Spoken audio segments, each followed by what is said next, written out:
मोक्षमार्गस्य नेतारं वेत्तारं कर्मभूभृतां ज्ञातारं विश्वतत्त्वानां वन्दे तद्गुणलब्धये। बोले पंचप्रवेष्टि भगवान की, आचार्य उमा स्वामी महाराज की, आचार्य पूजपा स्वामी की, आचार्य गुरुदेव भगवान श्री विद्यासागर जी महाराज की।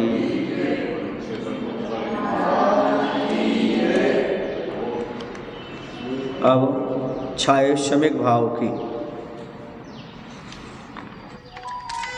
भेद पढ़ना है। छायोश्रमिक भाव के भेद के लिए सूत्र दिया है। ज्ञान ज्ञान दर्शन लब्धश्चतुस्त्रि पंचभेदा सम्यक्त चारित्र संयमा संयमाश्च।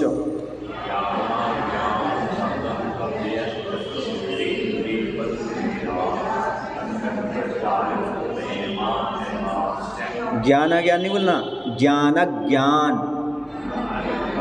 ज्ञान ज्ञान, ज्ञान ज्ञान नहीं, ज्ञान ज्ञान लब्धयस।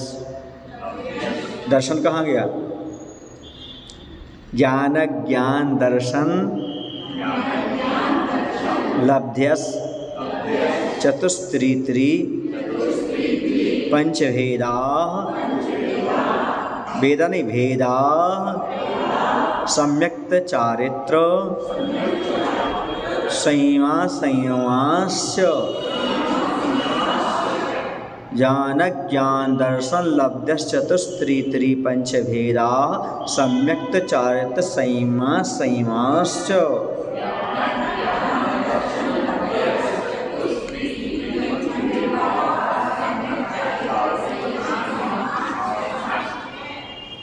हाँ, छायोश्रमिक भाव के चतुः ज्ञान, चार ज्ञान, तीन अज्ञान और त्रिदर्शन, तीन दर्शन, पंचलब्ध्या, पांच लब्धियाँ, सम्यक्तम छायोश्रमिक, सम्यक्त चारित्रम छायोश्रमिक चारित्र और संयमा संयम। इस प्रकार 18 भेद हो जाते हैं। ज्ञान के 4 भेद, अज्ञान के 3 भेद, दर्शन के 3 भेद, लब्धि के 5, सम्यक्त 1, चारित्र 1, संयम 1। इस प्रकार ये कितने हो जाते हैं? 18 भेद हो जाया करते हैं। छायोश्रमिक ज्ञान किसे कहते हैं? तो छायोश्रमिक का अर्थ मात्र छायोश्रमिक, छायोश्रमिक का अर्थ होता है जहाँ गुणों का अंश प्रकट हो। क्या हो? जहाँ गुणों का अंश प्रकट हो उसका नाम है छायोश्रमिक। जहाँ गुणों का अंश प्रकट हो उसका नाम है छायोश्रमिक। अब छायोश्रमिक ज्ञान का कहलाएगा तो ज्ञानावरण कर्म के छयोश्रम से जो ज्ञान होता है वह छायोश्रमिक ज्ञान कहलाएगा। इनके 4 भेद रहते हैं, मति, श्रुत, अवधि और मनापर्याय। अज्ञान मिथ्यात्व के उदय के साथ जो छायोश्रमिक ज्ञान होता है वह अज्ञान कहलाएगा, छायोश्रमिक अज्ञान। समझ गए ना? किसके साथ होता है? जो मिथ्यात्व के साथ जो छायोश्रमिक ज्ञान होता है छायोश्रमिक अज्ञान कहलाएगा। इसके 3 भेद हैं, कुमति, कुश्रुत और कुअवधि। दर्शन, दर्शनावरण कर्म के छयोश्रम से जो सामान्य अवलोकन होता है वह दर्शन है। इसके 3 भेद हैं, चक्षु दर्शन, अचक्षु दर्शन और अवधि दर्शन। चक्षु दर्शन कैसे कहते हैं यहाँ? तो चक्षु दर्शनावरण कर्म के छयोश्रम से चक्षु इंद्रिय से होने वाले ज्ञान के पहले पदार्थ का जो सामान्य प्रतिभास होता है उसे चक्षु दर्शन कहते हैं। इस छायोश्रमिक दर्शन के भेद हैं 3, चक्षु, अचक्षु और अवधि। अचक्षु दर्शन, अचक्षु दर्शनावरण कर्म के छयोश्रम से चक्षु इंद्रिय के बिना अन्य इंद्रियों और मन से होने वाले ज्ञान के पूर्व पदार्थ का सामान्य प्रतिभास होता है उसे अचक्षु दर्शन कहते हैं।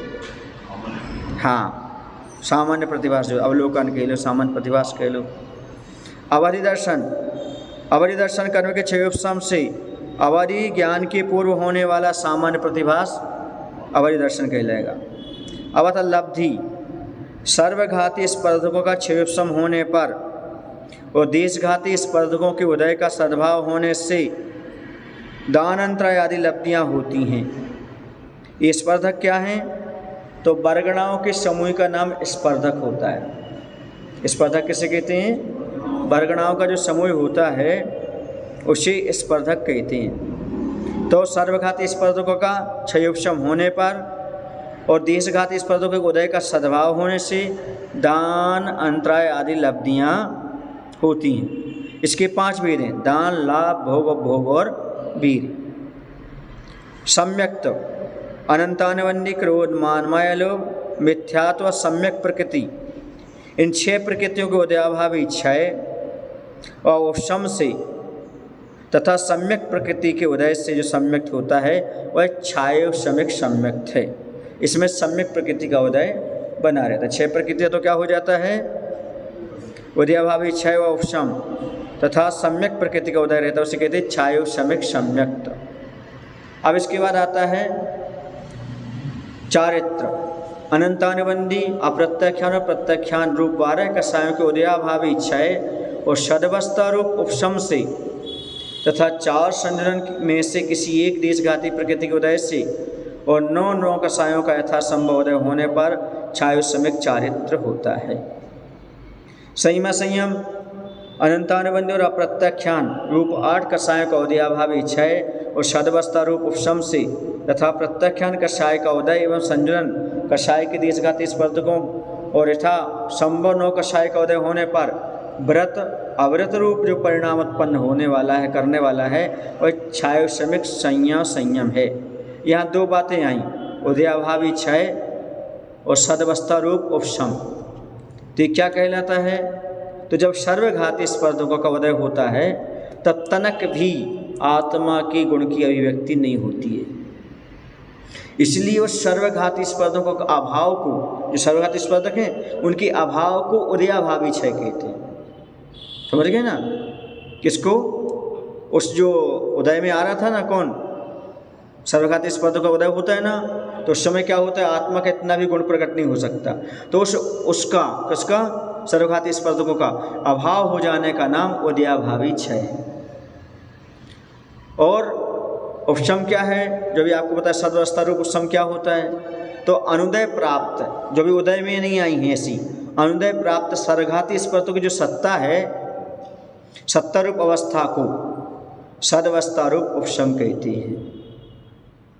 यानी अभी उदय में नहीं आई, अनुदय प्राप्त सर्वघाती स्पर्धकों की सत्ता रूप अवस्था को सदवस्था रूप उपशम कहते हैं, क्योंकि इस अवस्था में उनकी अपनी शक्ति प्रकट नहीं हो सकती। क्योंकि उदय में नहीं आया तो शक्ति उसकी प्रकट नहीं हो सकती।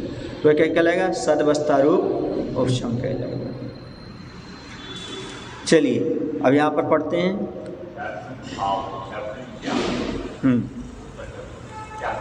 यही तो है, चाहे समय भाव के भेद हो गए, चाहे समय अंश प्रकट होना, जहाँ गुणों का अंश प्रकट होता है उसे क्षयोपशमिक कहते हैं।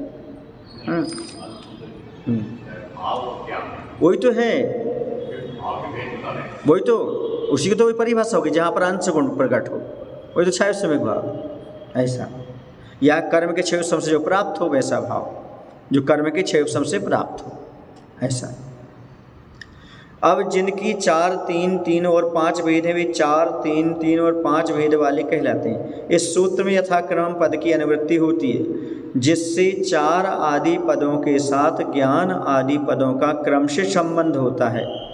यथा 4 ज्ञान, 3 अज्ञान, 3 दर्शन और 5 लब्धियाँ। वर्तमान काल में सर्वघाती स्पर्धकों का उदयाभावी क्षय होने से और आगामी काल की अपेक्षा उन्हीं का सर्वस्था रूप उपशम होने से देशघाती स्पर्धकों का उदय रहते हुए क्षयोपशमिक भाव होता है। अभी हम बता के आए हैं आपको उदयाभावी क्षय का अर्थ है, सर्वघाती स्पर्धकों के अभाव को उदयाभावी क्षय कहते हैं। सर्वस्था रूप उपशम कहे गए अनुदय प्राप्त सर्वघाती स्पर्धकों के सत्ता रूप अवस्था को सदवस्था रूप उपशम कहते हैं। इन पूर्वोक्त भावों में से ज्ञान आदि भाव अपने अपने आवरण और अंतराय कर्म के क्षयोपशम से होते हैं। ऐसा व्याख्यान कहाँ कर लेना चाहिए? सूत्र में आए हुए सम्यक्त पद से वेदक सम्यक्त लेना चाहिए। वेदक सम्यक्त माने छायुषम दशा। तात्पर्य यह है कि चार अनंतानुबंधी कषाय, मिथ्यात्व और सम्यक मिथ्यात्व, इन 6 प्रकृतियों के उदयाभावी क्षय और सौतवस्था रूप उपशम से देशघाती स्पर्धक वाली सम्यक प्रकृति के उदय में जो तत्वास सद्दान होता है वह छायुषम्यक सम्यक्त है, जिसमें सम्यक प्रकृति उदय से चल मल और अगाढ़ दोष लगते रहते हैं। अनंतानुबंधी, अप्रत्याख्यान और प्रत्याख्यान, इन 12 कषायों के उदयाभावी क्षय होने से अभी जो हम बता के आए आपसे, और इन्हीं के सदवस्था रूप उपशम होने से तथा 4 संजलनों में से किसी एक देशघाती प्रकृति के उदय होने पर और 9 कषायों का यथासंभव उदय होने पर जो संसार से पूरी निर्वृत्ति रूप परिणाम होता है वह छायुषम्यक चारित्र है। अनंतानुबंधी और अप्रत्याख्यान वर्ण, इन 8 कषायों के उदयाभावी क्षय होने से और सदवस्था रूप उपशम होने से तथा प्रत्याख्यान वर्ण कषाय के और संयोजन कषाय के देशघाती स्पर्धकों के उदय होने पर तथा 9 कषायों के यथासंभव उदय होने पर जो व्रताव्रत रूप परिणाम होता है संयम कहलाता है। विशेषार्थ, वर्तमान समय में सर्वघाती स्पर्धों का उदयाभावी क्षय आगामी काल की अपेक्षा उन्हीं का सर्वस्था रूप उपशम और देशघाती स्पर्धों का उदय, यह क्षय उपशम का लक्षण है। समझ गए ना, ये क्षय उपशम का लक्षण है। यह तो सुनिश्चित है कि अधिकतर देशघाती कर्म ऐसे होते हैं जिनमें देशघाती और सर्वघाती दोनों प्रकार के स्पर्धक पाए जाते हैं। स्पर्धक बता दिया था अभी, स्पर्धक किसे कहते हैं? वर्गणाओं के समूह का नाम स्पर्धक है। केवल 9 कषाय और सम्यक प्रकृति, ये 10 प्रकृतियाँ इसकी अपवाद रूप में आ जाती हैं, जो कि दोनों प्रकार की नहीं है। बाकी तो देशघाती और सर्वघाती सब प्रकार के देशघाती में आ जाते हैं। कौन कौन है अपवाद रूप में? 9 कषाय और सम्यक प्रकृति। इनमें मात्र देशघाती स्पर्धकी पाए जाते हैं। अतः 9 कषायों के सिवा से सब देशघाती कर्मों का क्षयोपशम संभव है, क्योंकि पूर्वोक्त लक्षण के अनुसार क्षयोपशम में दोनों प्रकार की शक्ति वाले कर्म लगते हैं। सम्यक प्रकृति मिथ्यात्व और सम्यक मिथ्यात्व से मिलकर छायुषम्यक भाव को जन्म देने में निमित्त होती है। क्या होता है? जो सम्यक प्रकृति है ना, वह मिथ्यात्व सम्यक मिथ्या से मिल जाती है और छायुषम्यक भाव को जन्म देने में निमित्त बन जाती है। इसलिए छायुषम्यक भाव के कुल 18 भेद ही घटित होते हैं। उदाहरणार्थ, ज्ञानावरण की देशघाती प्रकृतियाँ 4 हैं, अतः इनके क्षयोपशम से 4 ज्ञान प्रकट होते हैं। पर मिथ्या दृष्टि के 3 अज्ञान और सम्यक दृष्टि के 4 ज्ञान, इस प्रकार छायुषम्यक ज्ञान के कुल 7 भेद हो जाते हैं। इसी से 18 छायुषम्यक भावों में इन 7 ज्ञानों की परिगणना की गई है। प्रकृति में दर्शन 3 और लब्धि 5 छायुषम्यक भाव हैं, यह स्पष्ट ही है। शेष रहे 3 भाव सो विभेदक सम्यक्त, संयमा संयम और संयम लिए गए हैं। इन सब भावों में देशघाती स्पर्धों का उदय रहता है, इसलिए इन्हें भेदक भाव भी कहते हैं। जितने भी छायुषम्यक भाव होते हैं वे देशघाती स्पर्धों के उदय से भेदक भी कहलाते हैं, क्योंकि छायुषम्यक का अर्थ ही है कुछ अंश प्रकट हो जाना, कुछ नहीं होना, और ऐसा होगा तो निश्चित रूप से वो देशघाती तो होंगे ही।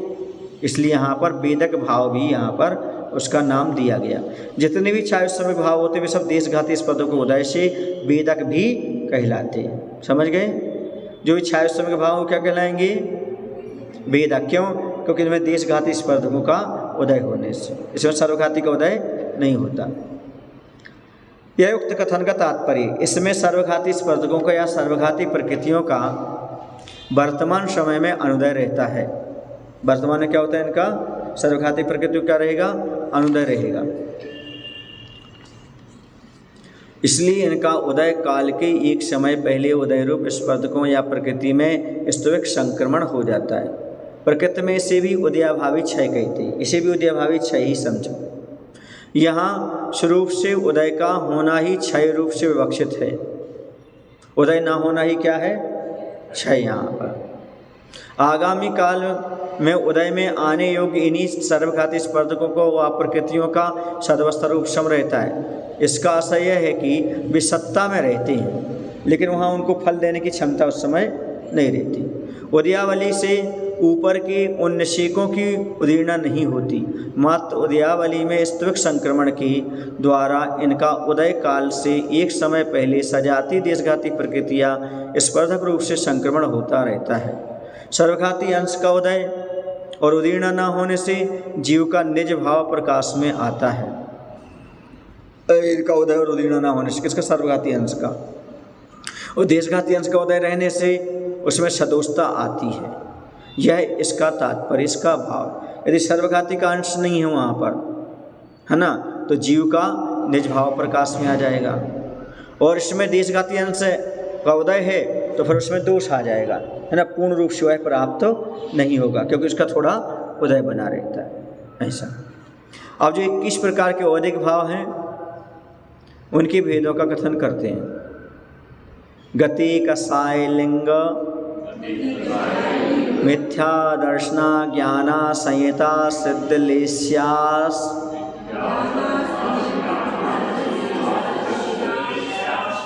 चतुश्चतुस्ते कैक षट् भेदा।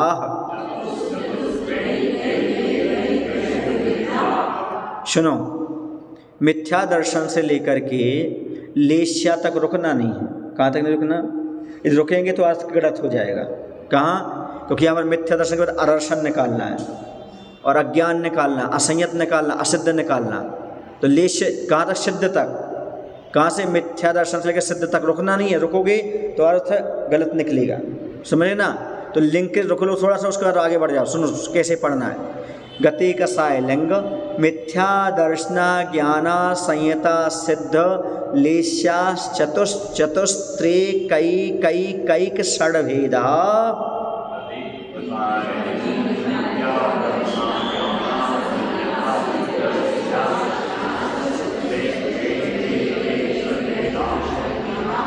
भेदा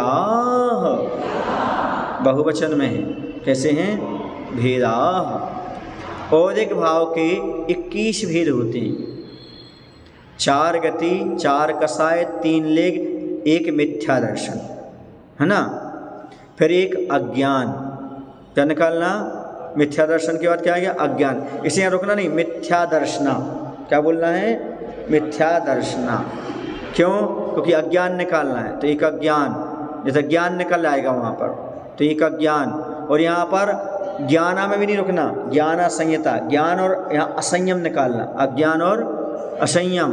और वहाँ भी नहीं रुकना, संयता सिद्ध, क्योंकि 1 असिद्ध भाव है। कौन सा भाव है? और 6 क्या हैं? लेशाएँ। इस प्रकार से कौन सा भाव हो गया? औदिक भाव। कौन सा? औदिक नहीं, औदिक भाव। औदिक भाव क्या किसे कहते हैं? जो कर्म के उदय से भाव प्रकट हो, से का नाम औदिक भाव है। औदिक भाव के कितने भेद पढ़ लिए हैं? 21। कौन कौन से हैं? 4 गति, हाँ,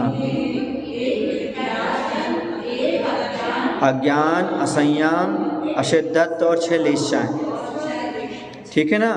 गति कितने भेद हैं? 4। कसाय के, लिंग के, मिथ्या दर्शन, अज्ञान, असंयम, असिद्धत्व और लेस्या के 6 भेद। गति किसे कहते हैं? जिस गति के उदय से आत्मा नारक आदि, या जिस कर्म की, गति नहीं बोलो, जिस कर्म के उदय से आत्मा नारक आदि भाव को प्राप्त हुआ है, क्या है? गति है।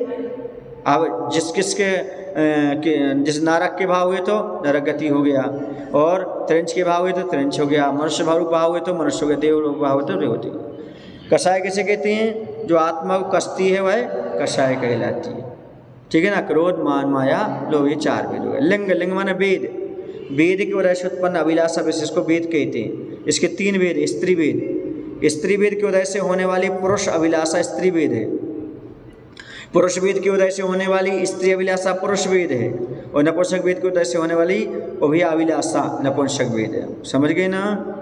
पुरुष में रमण करने की इच्छा स्त्री वेद कहलाती है, और स्त्री में रमण करने की अभिलाषा पुरुष वेद कहलाती है, और स्त्री पुरुष दोनों में रमण करने की इच्छा नपुंसक वेद कहलाती है। अब मिथ्या दर्शन, दर्शन मोह के उदय से तत्वार्थ में अश्रद्धानुरूप परिणाम होना। क्या होना? हाँ, दर्शन मोहिनी के उदय से तत्वार्थ में असाधारण रूप परिणाम होना मिथ्या दर्शन। अज्ञान ज्ञानावरण के उदय, ज्ञानावरण के उदय से क्या होता है?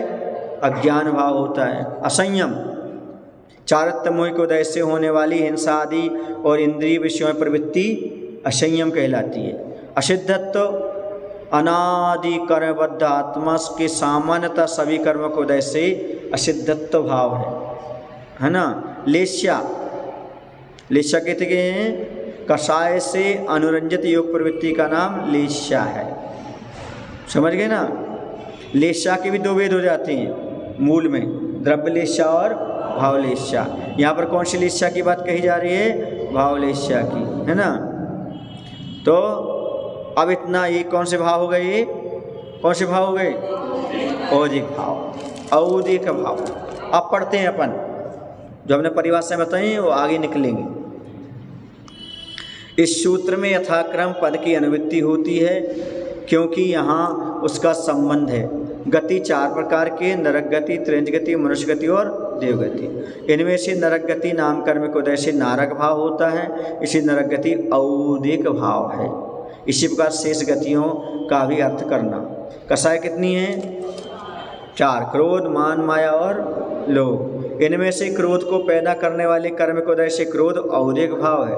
इसी प्रकार शेष तीन कषायों को औदिक जानना चाहिए। क्रोध आदि जो होते हैं ये सब कर्म के उदय से होते हैं। किसके उदय से होते हैं? कर्म के उदय से। हो कोई नियम नहीं, लेकिन होंगे तो किससे होंगे? कर्म के उदय से। आप संयम परिणाम रखो तो नहीं होंगे, और नहीं रखा तभी तो होंगे ही, उसका उदय तो आएगा ही आएगा। अब आप उस रूप परिणत हो या ना हो आपके ऊपर डिपेंड करता है। ये कर्म के उदय से सब चीज़ें तो जिस अवस्था में आप हैं उस अवस्था में होंगी। लिंग तीन प्रकार का, स्त्री, पुरुष और नपुंसक। स्त्री वेद कर्म के उदय से स्त्री रूप वो स्त्री वेद औदिक होता है। इस प्रकार शेष वेद औदिक है। मिथ्या दर्शन एक प्रकार का है। मिथ्या दर्शन कर्म के उदय से जो तत्वों का अश्रद्धानुरूप परिणाम होता है वह मिथ्या दर्शन है, इसलिए औदिक है। परिणामों के नहीं जानने को अज्ञान कहते हैं, चूँकि वह ज्ञानावरण कर्म के उदय से होता है इसलिए औदिक है। असंयम भाव चारित्र मोहिनी कर्म के सर्वघाती स्पर्धकों के उदय से होता है इसलिए औदिक है। असिद्ध भाव कर्मोदय सामान्य की अपेक्षा होता है इसलिए औदिक है। लेस्या दो प्रकार के, द्रव्य लेस्या और, यहाँ जीव के भावों का अधिकार होने से द्रव्य लेस्या नहीं ली गई है। द्रव्य लेस्या शरीर के वर्ण की होती है। किसके वर्ण की होती है? जैसे आपका शरीर का वर्ण होता है वैसे द्रव्य लेस्या होती है, लेकिन भाव लेस्या परिणामों की होती है। चूँकि भावलेस्या कषाय के उदय से अनुरंजित योग की प्रवृत्ति रूप होती है। लिम्पति लेस्या जो आत्मा को कर्मों से लेप दे उसे भी लेस्या कहते हैं, या कषाय के उदय से अनुरंजित योग की प्रवृत्ति का नाम लेस्या है, इसलिए वह औदिक है। ऐसा कहा गया। वह 6 प्रकार की है, कृष्ण, नील, कापोत, पीत, पद्म और शुक्ल। समझ गए ना? 3 अशुभ लेस्याएँ शुरू की और 3 शुभ लेस्याएँ।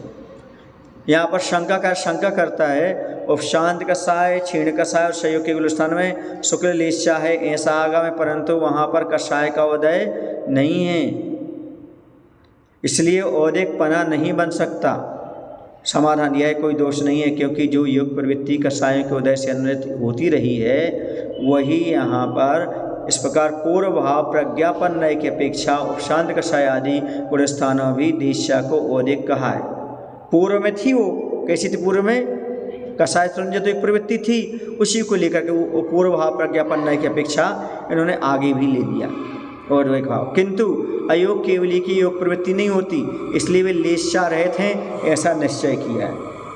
कैसे वो लेस्या से रहित है? कौन से? 14वें गुणस्थानवर्ती, 13वें गुणस्थान तक परम शुक्ल लेस्या है।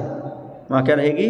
परम शुक्ल लेस्या रहेगी, परम। ऐसा विशेष अर्थ, कर्मों की जातियाँ और उनके अवान्तर भेद अनेक हैं, इसलिए उनके उदय से होने वाले भाव भी अनेक हैं, पर यहाँ मुख्य औदिक भाव ही गिनाए गए हैं। ऐसे भाव 21 होते हैं। प्रथम 4 भेद 4 गति के, वे गति नाम कर्म के उदय से होते हैं। नाम कर्म आघाती कर्म है। गति नाम कर्म उसी का एक भेद है जो प्रकृति में अन्य जीव विपाकी आघाती कर्मों का उपलक्षण है। उपोद्गल विपाकी कर्मों के उदय से जीव भाव नहीं होते। अतः उनकी यहाँ परिगणना नहीं की गई है। घाती कर्मों में क्रोधादि 4 कषायों के उदय से क्रोधादि 4 भाव होते हैं। 3 वेदों के उदय से 3 लिंग होते हैं। 3 वेद उपलक्षण हैं। इनसे हास आदि 6 भावों का भी ग्रहण कर लेना। समझ गए ना। दर्शन मोहिनी के उदय से मिथ्या दर्शन होता है। दर्शनावरण के उदय से होने वाले अदर्शन भावों का इसी में ग्रहण होता है। ज्ञानावरण के उदय से अज्ञान भाव होता है। असंयम भाव चारत्व मोहिनी के उदय का कार्य है। किसका कार्य है? असंयम भाव चारत्व मोहिनी का। सम्यक तक नहीं होने देना वो दर्शन मोहिनी का काम है, लेकिन संयम नहीं होने देना ये चारत्व मोहिनी का। और असिद्ध भाव सब कर्मों के उदय का कार्य है। अभी सिद्धत्व प्राप्त नहीं हो रहा, मतलब सारे कर्म अभी अपने पास हैं, क्योंकि सिद्ध क्या कहलाते? जो 8 कर्मों से रहित हो जाते हैं। रही लेस्याएँ सो ये कषाय और योग इनके मिलने से उत्पन्न होती हुई परिणति विशेष है। फिर भी इनमें कर्मोदय की मुख्यता होने से इनकी औदिक भावों में परिगणना की गई है। इन भावों में कर्मों का उदय निमित्त है, इसलिए इन्हें औदिक कहा गया है। अब जो 3 प्रकार का पारिणामिक भाव है उसके भेद यहाँ पर कहते हैं। ठीक है। जीव भव्य भव्यत्वानि च। जीव, भव्यत्व और अभव्यत्व ये 3 पारिणामिक भाव हैं। कौन से भाव हैं ये? हाँ, पारिणामिक भाव किसे कहते हैं?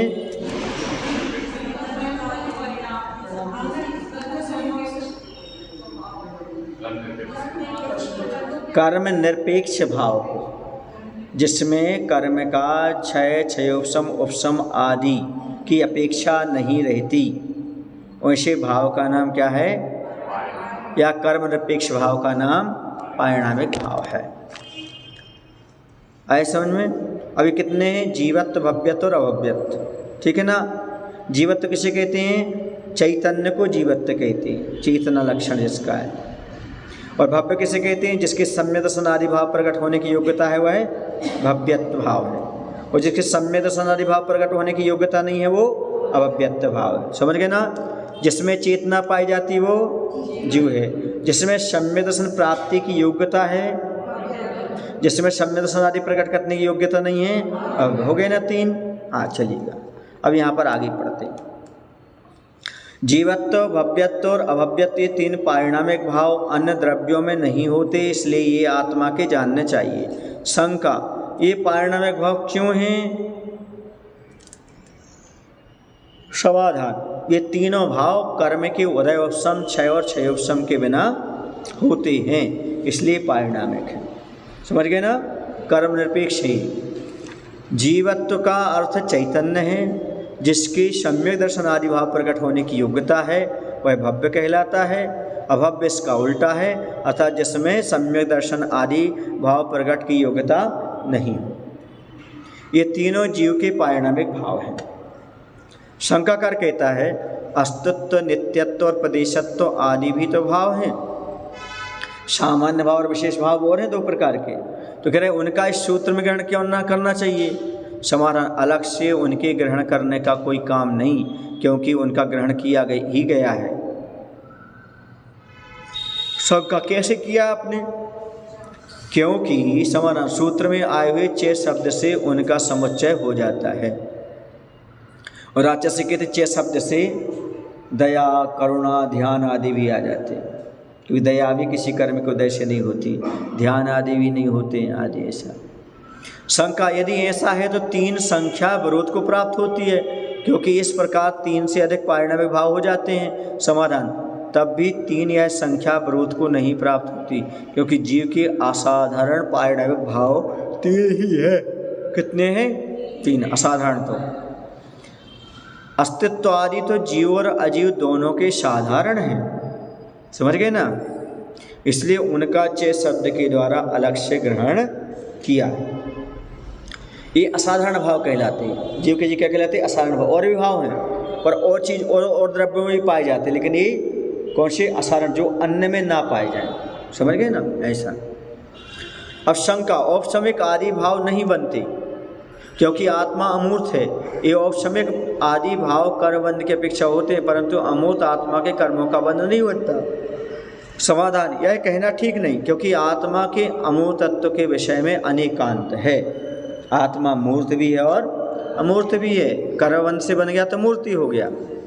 यह कोई एकांत नहीं कि आत्मा अमूर्त ही है। कर्मबंध रूप पर्याय की अपेक्षा उसका आवेश होने के कारण कथनचित मूर्त है और शुद्ध स्वरूप की अपेक्षा कथनचित अमूर्त है। शंका, यदि ऐसा है तो कर्मबंध के आवेश से आत्मा का ऐक्य हो जाने पर आत्मा का उससे भेद नहीं रहता।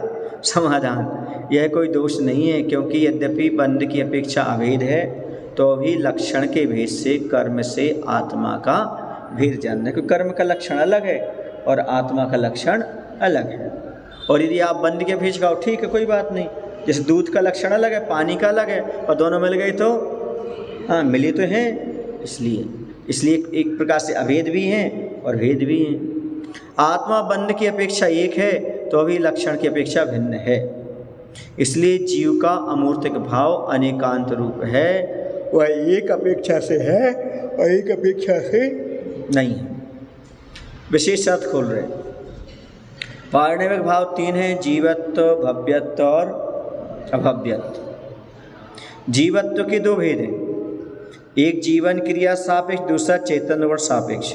जीवन क्रिया प्राण सापेक्ष होती है, जो हम व्यवहार से 10 प्राणों से जीते हैं। समझ आया?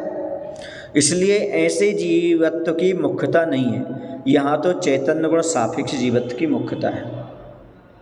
यह सब जीवों में सामान्य रूप से पाया जाता है और कारण निरपेक्ष होता है, इसलिए इसे पारिणामिक कहा है।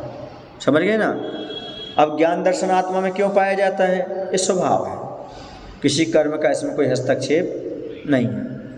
दर्शन और ज्ञान और दर्शन चेतना प्रत्येक जीव में पाई जाती है, इसलिए पारिणामिक है, क्योंकि यह कारण निरपेक्ष है, किसी प्रकार के कारण की अपेक्षा नहीं रखती।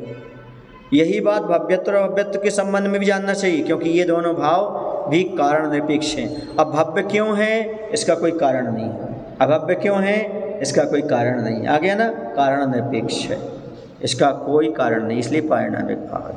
अब किस कारण से है, किस कर्म से है, कुछ नहीं, उसकी कोई गलती नहीं है, कोई कारण नहीं है। अभव्य है सो है, कारण निरपेक्ष। साधारणतः जिनमें रत्नत्रय गुण प्रकट होने की योग्यता होती है वे भव्य कहलाते हैं, और जिनमें ऐसी योग्यता नहीं होती है उन्हें अभव्य कहलाते हैं। ऐसी योग्यता क्यों नहीं है, क्यों है, इसका कोई कारण नहीं है, स्वभाववाद। जीव में ये दोनों प्रकार की योग्यताएं स्वभाव से होती हैं, इसी से भव्यत्व और अभव्यत्व दोनों भाव ही पारिणामिक माने गए हैं। अभिप्राय यह है कि किन्हीं जीवों का स्वभाव से अनादि अनंत बंध होता है और किन्हीं का अनादि शांत। अनादि अनंत समझते हो? अनादि काल से चला रहा और अनंत भाव तक रहेगा, ये किसके हो जाएगा? अभव्य के। और जिसके अनादि से आ रहा है लेकिन अब वो शांत हो जाएगा, वो भव्य के, तो अनादि शांत हो जाएगा। जीवों का इस तरह का बंध कारण निरपेक्ष होता है, इसमें कोई कारण नहीं है। यह किसी कर्म विशेष का कार्य नहीं है, किंतु ऐसी योग्यता पारिणामिक मानी गई है। इसी से जीवत्व के साथ भव्यत्व और अभव्यत्व दोनों भाव भी कहे गए हैं। यद्यपि जीव में अस्तित्व आदि और बहुत से पारिणामिक भाव पाए जाते हैं, पर वे जीव की असाधारण धर्म न होने से उनकी यहाँ पर परिगणना नहीं की, उनकी गिनती नहीं ली गई। यहाँ मात्र असाधारण भावों की ली गई। इन भावों के संबंध में मुख्य प्रश्न यह है कि जबकि जीव अमूर्त है, ऐसी दशा में उसका कर्म के साथ बंध नहीं हो सकता, और कर्मबंध के अभाव में औपशमिक आदि भाव की उत्पत्ति नहीं बन सकती, क्योंकि पारिणामिक भावों के सिवा शेष भाव कर्म निमित्तक माने जाते हैं। उत्तर दिया जा रहा है यह है कि कर्म का आत्मा से अनादि संबंध है, अविष्य नहीं, कब से है, इसलिए कोई दोष नहीं आता। आशा यह है कि संसार अवस्था में जीव का कर्म के साथ अनादिकालीन संबंध होने के कारण वह व्यवहार से मूर्त हो रहा है, और यह बात असिद्ध भी नहीं है, क्योंकि मदिरा आदि का सेवन करने पर ज्ञान में मूर्छा देखी जाती है। पर इतने मात्र से आत्मा को मूल स्वभाव नहीं माना जा सकता, क्योंकि रूप, रस, गंध और स्पर्श ये पुद्गल के धर्म है। आत्मा मूर्त रूप इन धर्मों से भिन्न उपयोग स्वरूप वाला है। यदि ऐसा है तो वही लक्षण कहिए जिससे कर्म से आत्मा का भेद जाना जाए। इसी बात को बताने के लिए आगे का सूत्र कहेंगे। उपयोगो लक्षणम।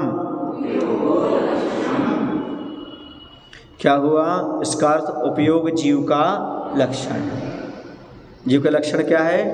उपयोगात्मा। जो आत्मा का चैतन्य विधायी परिणाम होता है उसका नाम उपयोग कहलाता है। क्या कहलाता है? उपयोग कहलाता है ना। चेतना की परिणति विशेष का नाम उपयोग है। कितना आपका उपयोग कहाँ है? उपयोग मतलब आपका मन जो आपका वो लगा हुआ है, परिणाम कहाँ लगा हुआ है? तो चेतना की परिणति विशेष किसका नाम? चेतना की जो परिणति विशेष है उसका नाम उपयोग है। चेतना सामान्य गुण ज्ञान रूप होती है, दर्शन ये दो इनकी पर्याय हैं। सुन रहे ना, ज्ञान और दर्शन रूप। अब यहाँ पर जीव, उपयोग जीव का लक्षण है जो अंतरंग और बहिरंग दोनों प्रकार के निमित्तों से होता है और चैतन्य का अन्वयी है, अर्थात चैतन्य को छोड़कर अन्यत्र नहीं रहता, वह परिणाम उपयोग कहलाता है। चेतना की परिणति विशेष का नाम उपयोग है। ये उपयोग आत्मा को छोड़ करके और कहीं नहीं मिलेगा, न पुद्गल में, न धर्म, न अधर्म, न आकाश, न आस्था, न बंधन, न किसी में नहीं मिलेगा। मत कहाँ मिलेगा? इसी लक्षण है। लक्षण किसे कहते हैं?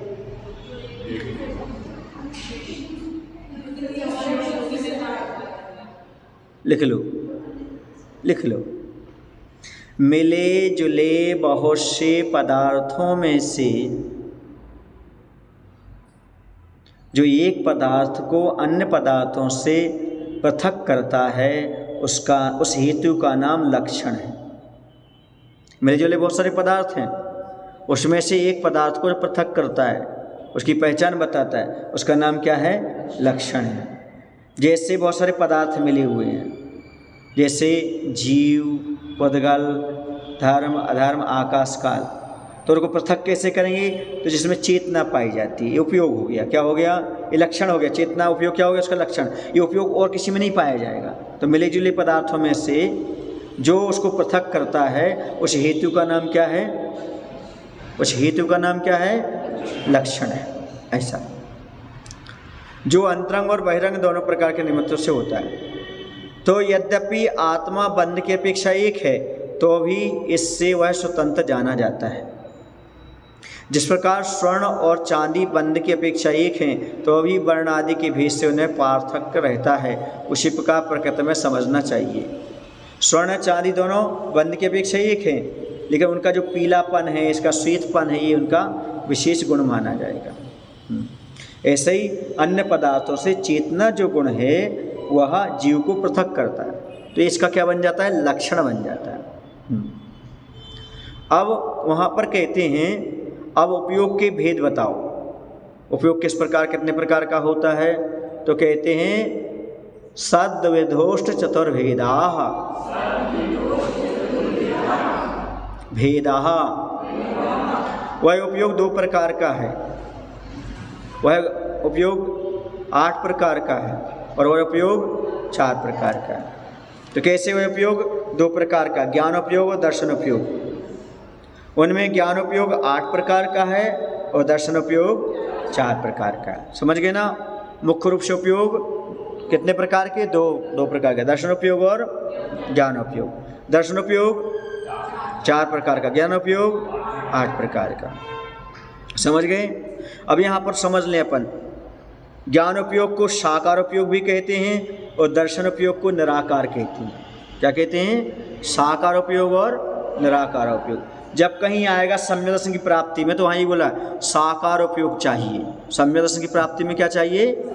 संगी अवस्था चाहिए, है ना? कौन सी अवस्था चाहिए? संगी पंचेंद्रिय अवस्था चाहिए, है ना? इसके लिए सम्यक दर्शन की प्राप्ति के लिए। और साकार उपयोग चाहिए। साकार उपयोग समझते हो? ये साकार उपयोग माने ज्ञान उपयोग। दर्शन उपयोग में नहीं होगा। सम्यक दर्शन की प्राप्ति किस में होगी? ज्ञान उपयोग। उसको साकार उपयोग कहा जाता है। अब ज्ञानोपयोग और दर्शनोपयोग किसे कहते हैं? तो ज्ञानोपयोग का अर्थ है जो वस्तु को विशेष रूप से ग्रहण करता है। क्या करता है? विशेष रूप से, उसे ज्ञानोपयोग कहते हैं। और दर्शनोपयोग किसे कहते हैं? जो सामान्य सत्ता मात्र को ग्रहण करता है। जो सामान्य सत्ता मात्र को ग्रहण करता है वह कहलाएगा दर्शनोपयोग। जो सामान्य सत्ता मात्र को ग्रहण करे दर्शनोपयोग, और जो वस्तु को विशेष रूप से ग्रहण करे वह ज्ञानोपयोग। ज्ञानोपयोग के कितने भेद? 8। मति, श्रुत, अवधि, मनापरय, केवल ज्ञान, ये सुज्ञान हो गए। और 3 कुज्ञान, कुमति, कुश्रुत और कुअवधि। तो कितने हो गए? 8। 8 जी क्या है? ज्ञानोपयोग हो गए, है ना। फिर दर्शनोपयोग 4 प्रकार का, चक्षु, अचक्षु, अवधि और केवल दर्शनोपयोग। ठीक है ना। फिर से दर्शनोपयोग किसे कहते हैं? जो सामान्य सत्ता मात्र को ग्रहण करे। जो सामान्य सत्ता मात्र को ग्रहण करे वो क्या कहलाएगा? दर्शनोपयोग। इसका एग्जाम्पल है नेगेटिव कॉपी। पहले कैमरा देखा था आपने? कैमरा, उसमें रील वाला कैमरा चलता था, उसमें नेगेटिव निकलते थे। क्या निकलते थे? तो नेगेटिव हो गया दर्शनोपयोग। और धुल करके जो कॉपी आ गई ज्ञानोपयोग, साकार हो गई। इंद्राकार है वो, साकार है। उसमें क्या होता था? एक धुंधला सा दिखता था, कहीं बाल दिखते थे, कहीं ऐसा ऐसा लगता था। ये समझ में नहीं था ये बूढ़ा है कि जवान है। समझ गए?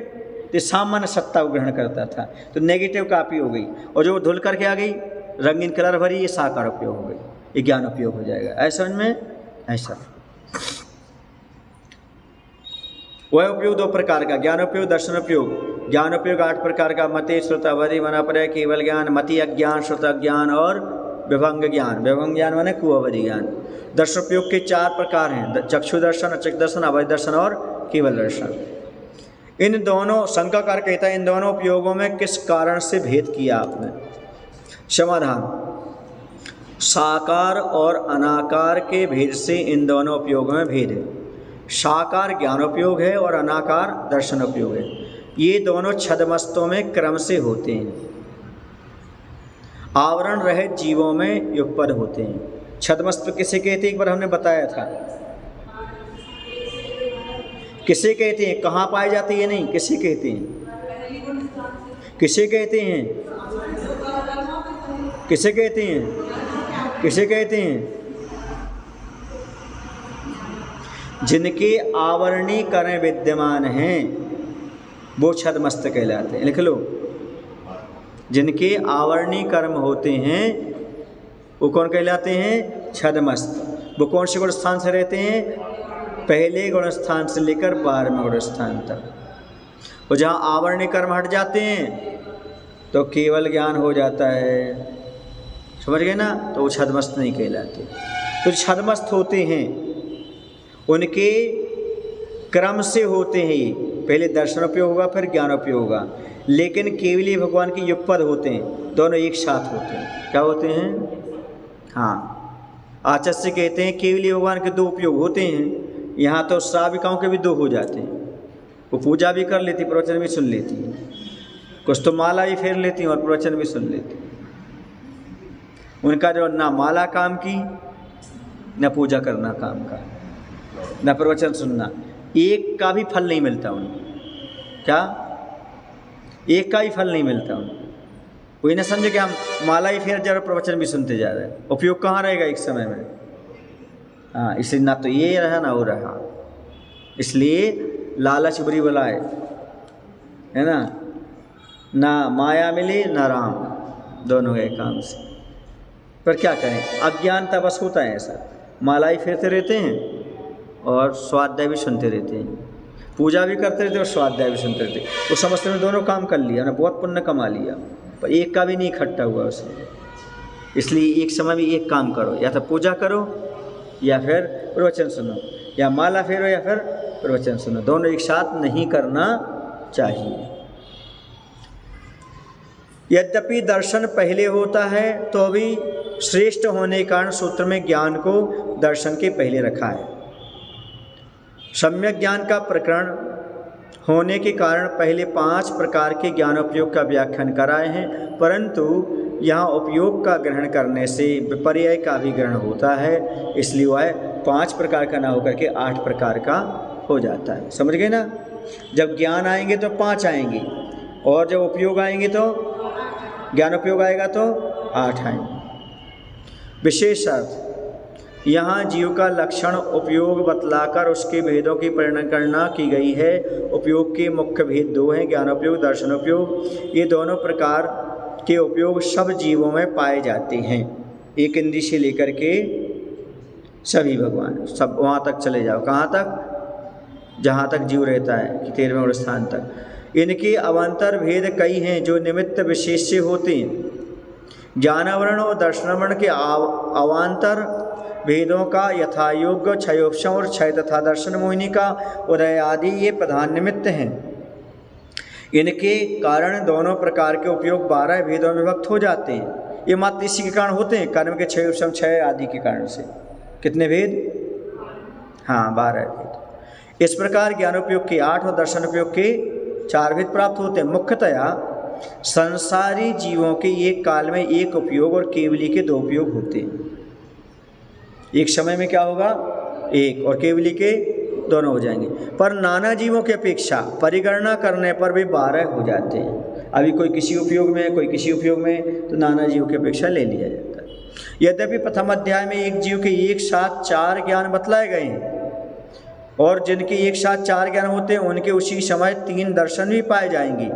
पर यह कथन क्षयोपशम की प्रधानता से किया जाना चाहिए। एक जीव के एक काल में मति ज्ञानावरण आदि 4 ज्ञानावरण और चक्षु दर्शनावरण आदि 3 दर्शनावरण, इन 7 कर्मों का क्षयोपशम हो सकता है, पर तत्वतः उनके साथ समय उपयोग एक ही रहेगा। क्षयोपशम ज्ञानोत्पत्ति और दर्शनोत्पत्ति में निमित्त है, और उपयोग ज्ञान दर्शन की प्रवृत्ति है। क्या कह रहे हैं? जो क्षयोपशम है वह ज्ञान की उत्पत्ति और दर्शन की उत्पत्ति में निमित्त है, और जो उपयोग है वह ज्ञान दर्शन की प्रवृत्ति है, हाँ, परिणति है। जीव में ज्ञान और दर्शन गुण की धारा निरंतर परिवर्तित होती रहती है। इस जीव के अंदर ज्ञान धारा, दर्शन धारा निरंतर है। समझ रहे ना? हाँ, निगोदिया जीव में भी है वो तो ज्ञान दर्शन, क्यों नहीं है? हाँ, वह जिस समय बाह्य और अंतरंग जैसा निमित्त मिलता है उसके अनुसार काम करने लगता है। अब ये अलग है, बाहर कौन सा निमित्त मिलता है उस प्रकार से वो काम करता है। बाकी कोई भी आत्मा कहीं भी होगी तो उसमें ज्ञान और दर्शन तो होगा, चाहे एक इंद्रिय हो, चाहे हाँ, चाहे कोई भी हो। बिना ज्ञान दर्शन की कौन सी आत्मा है? ज्ञान दर्शन का नाम ही आत्मा है, और आत्मा का नाम ही ज्ञान दर्शन है। इतना अवश्य है कि संसार अवस्था में मलिनतर और मलिनतम रहती है, और कैवल्य लाभ होने पर वह विशुद्ध हो जाती है। पर उसकी प्रवृत्ति के लिए अंतरंग व बाह्य कारण अपेक्षित नहीं रहते। यही कारण है कि यहाँ जीव का लक्षण उपयोग कहा है। बोल महावीर भगवान की जय। आचार्य विद्यासागर जी महाराज की जय। बोधि समाधि परिणाम शुद्धि स्वात्मोपलब्धि शौक सिद्धि।